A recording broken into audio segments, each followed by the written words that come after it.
మీకు పరిచయం చేస్తాను. ఆ వ్యక్తి పేరు గిద్యోను. గిద్యోన్లో బైబిల్లో గిద్యోన్ గురించి మనం 3 అధ్యాయాల్లో చాలా స్పష్టంగా చూస్తూ ఉంటాం.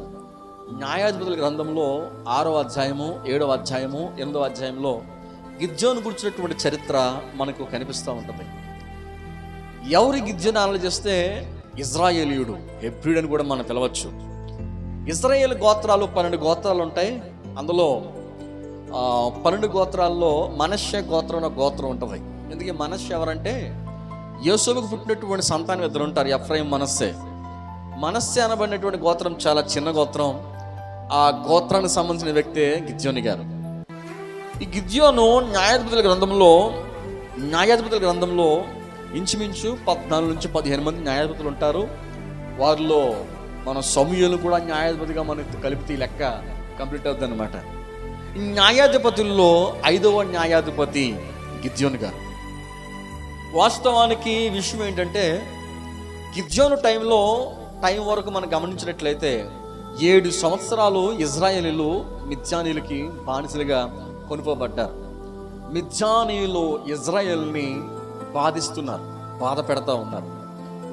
విషయం ఏంటి తెలుసా? ఇజ్రాయేలీలు పంట వేసుకుంటూ ఉంటే, శైలిలో పంట పండించుకుంటూ ఉంటే పంట పాడు చేసేసి ఇజ్రాయేల్ యొక్క పశువులను వారు కొనుక్కోబడి తీసుకుని వెళ్ళిపోతూ ఉండేవారు.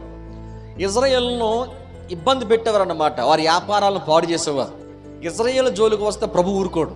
ఇజ్రాయేల్ వాగ్దాన పుత్రులు, దేవునికి వాగ్దానం చేయబడినటువంటి పిల్లలు వారు. నిజం చెప్పాలని ఈ కృప, ఈ రక్షణ వారిది, మందయం కాదు. ఈ రక్షణ వారిది. ఆశ్చర్యం ఏంటంటే వారు వద్దనుకున్నారు, ఈ రక్షణ మన వరకు వచ్చేసిందనమాట. దేవుడు వారి ప్రణాళికల్లో ఉన్నాడు. దేవుని ప్రణాళికలో వారు ఉన్నారు. రాకడ వచ్చేంత వరకు ఇజ్రాయేల్ దేశం ఉంటుంది. స్తోత్రులని గాక, హల్లెలూయా. మన దేవుడు చాలా గొప్పడు ఆయన. అందుకనే సంఘం విస్తరించబడుతుంది, క్రైస్తవ్యం పుంజుకుంటా ఉంది. సో ఏదైనప్పటికీ కూడా వాస్తవానికి ఇజ్రాయేల్ ఆనాటి దినాల్లో కూడా, ఇజ్రాయేల్ యొక్క ప్రారంభ దినాల నుంచి నేటి వరకు వారు శ్రమ పడుతూనే ఉన్నారు, ఇబ్బంది పడుతూనే ఉన్నారు.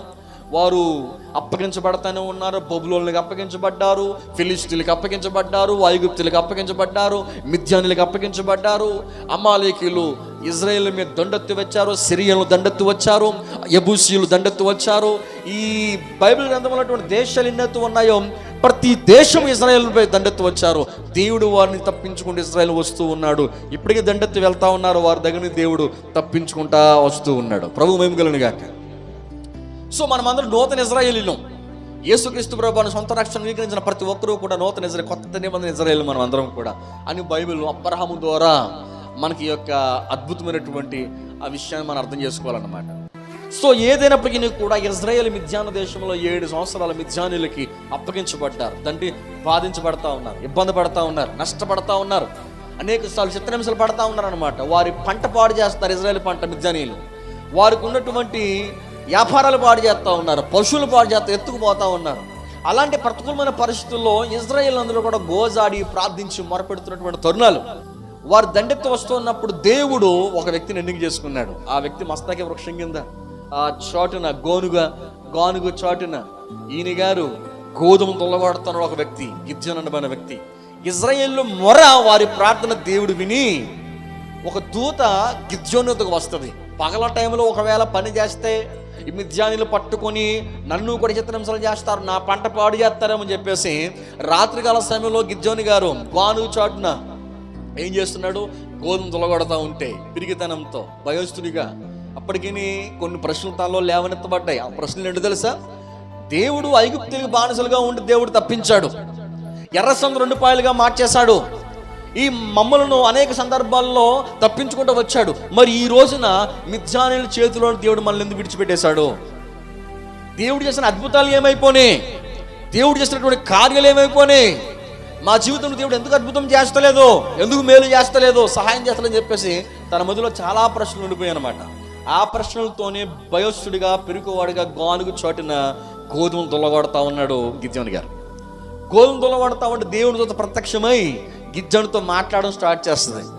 ఏమో తెలుసా? పరాక్రమం గల బలాఢ్యుడా అని మాట్లాడుతుంది. వాడేమో పిరికోడు, చెప్పాలంటే పిరికివాడిగా, భయస్తునిగా గోధుమ తొలగొడతా ఉంటే దేవతతో వచ్చి ఏమేం చేస్తుంది? పరాక్రమంగా బలాఢ్యుడు అని చెప్పేసి స్టేట్మెంట్ ఇస్తుంది. అప్పుడు నిన్ను నమ్మాలని ఒక సూచన కనపరచమంటే దూతతో మాట్లాడినప్పుడు గిద్యోను అంటాడు, అప్పుడు ఆ సూచన ఏంటో తెలుసా? కొంత పిండి పులిన రొట్టె పిండిని తీసుకొని కొన్ని అప్పములుగా రొట్టెలుగా పదార్థాలుగా మార్చి ఒక మేకపిల్లను వధించి కుండలో వేసి రాయి మీద పెడితే నీవు ఈ సూచక్రియ చేస్తే నేను నమ్ముతానంటాడు.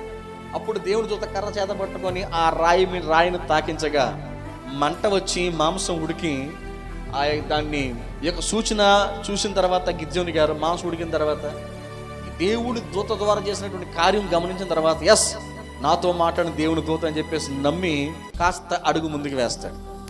దేవుడు గిద్యోనుతో మాట్లాడడం స్టార్ట్ చేస్తాడు. గిద్యోను, నీ తండ్రి యోవాషు బయలుదేవత కూడా కట్టించి ఒక విగ్రహముగా నిలిపాడు. ప్రజలందరినీ కూడా వారందరూ ఆ దేవత యొద్దకు వచ్చి పూజ చేస్తూ ఉన్నారు.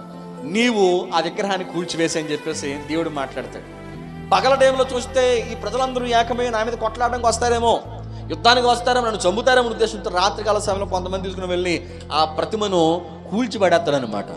సో దేవుడు చెప్పింది కూడా గిద్యోను చేయడం స్టార్ట్ చేశాడు. మరలా కొన్ని రోజులు గడిచిపోతున్నప్పుడు గిద్యోనుతో ప్రభు మరలా మాట్లాడడం స్టార్ట్ చేస్తాడు. గిద్యోను, ఇదిగో నీవు యుద్ధానికి బయలుదేరు, నేను నీకు తోడుగా ఉన్నాను అంటాడు. యుద్ధానికి బయలుదేరమన్నాడు. యుద్ధానికి వెళ్ళేటువంటి వారు గిద్యోనుతో పాటు 32,000 మంది ఉన్నారు. అప్పుడు దేవుడు మాట్లాడుతూ అంటాడు, ఈ 32,000 మందిని తీసుకుని వెళ్ళామనుకో, మాకున్నటువంటి జనాంగం వల్ల బలం వల్ల యుద్ధంలో జయం మాకు వచ్చిందని చెప్పేసి ఒకవేళ చెప్పుకుంటారేమో. 32,000 మంది వద్దు, భయస్తులు వేరు పడేమంటాడు. అందులో భయస్తులు 22,000 మంది మనం వెళ్ళలేమంటారు, మానేస్తారు. 10,000 మంది మిగులుతారు. నువ్వు 10,000 మంది కూడా తీసుకుని వెళ్ళొద్దు, అందులో కూడా నీవేం చేయమంటాడు, వేరు పడేమంటాడు. ఆ 10,000 మందిని కూడా వేరు చేస్తే 27,000 మంది 27,700 మంది 29,700 మంది వెళ్ళిపోతారనమాట. 29,700 మంది ఎలా వెళ్ళిపోతారంటే దేవుడు గిద్యోనుతో మాట్లాడతాడు.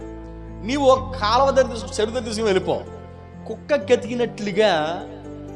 గతికినట్లుగా ఈ 10,000 మంది తీసుకుని వెళ్ళి కుక్క గతికినట్లుగా ఏం చేయమంటాడు, వాళ్ళందరినీ ఆ వాటర్ తాగమని చెప్పు. ఎవరైతే కుక్క గతినట్లు వాటర్ తాగుతారో వారిని మాత్రం ఉంచారు, తక్కిన వారిని పంపించి 300 మంది మాత్రమే కుక్క గతినట్లు వాటర్ తాగారు. అప్పుడు అంటాడు దేవుడు, గిద్యోను ఈ 300 మంది తీసుకుని వెళ్ళి యుద్ధానికి వెళ్ళు, నీకు జయమిస్తాను అంటాడు.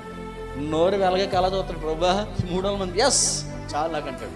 300 మందిని యుద్ధానికి తీసుకుని వెళ్తే దేవుడు యుద్ధంలో అద్భుతమైన జయం ఇస్తాడు. వారు కొండలు పట్టుకుని వెళ్తారు, డ్యూటీలు పట్టుకుని వెళ్తారు, బోర్లు ఊదుకుంటూ వెళ్తారు. ఇది గిద్యోని ఖడ్గమే అని చెప్పేసి, ఇది దేవుని యెహోవా ఖడ్గమే అని చెప్పేసి ఒక కళ వస్తుంది, దర్శనం వస్తుంది.